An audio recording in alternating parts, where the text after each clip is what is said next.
comment toi-même à ton niveau, parce que tu as le Saint-Esprit, comment peux-tu consulter Dieu sans dire que tu veux aller chez un prophète? Parce que tu dis, bon, qu'il y a des gens réellement qui n'ont pas l'argent. Mais tout le monde a besoin de consulter Dieu.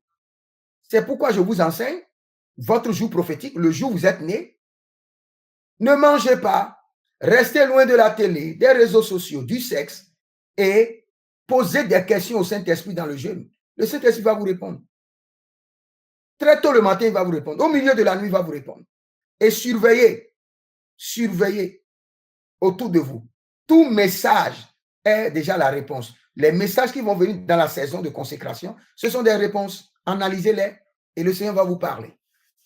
Seulement, quand vous êtes dans une famille, il faut savoir d'abord que on envoûte toute la famille contre la vérité.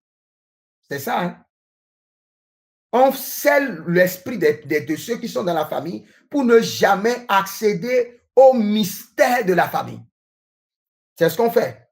C'est ce que les esprits font. C'est ce que les pères fondateurs ont fait. Ils ont scellé les mystères.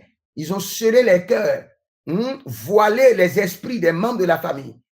Et c'est quelqu'un qui n'est pas de la famille qui peut venir facilement par son niveau spirituel et ouvrir les portes, ouvrir les prisons des familles, faire sortir les archives et lire les mystères. Et c'est ce dont vous avez besoin. Et commencez par le faire maintenant. Commencez par analyser votre famille et faites la liste de l'héritage bénéfique et de l'héritage maléfique. Et préparez-vous maintenant pour que le Seigneur éternel puisse vous délivrer. Tout ce qui se passe dans votre vie dépend de l'héritage. Tout, de l'héritage et de l'alliance.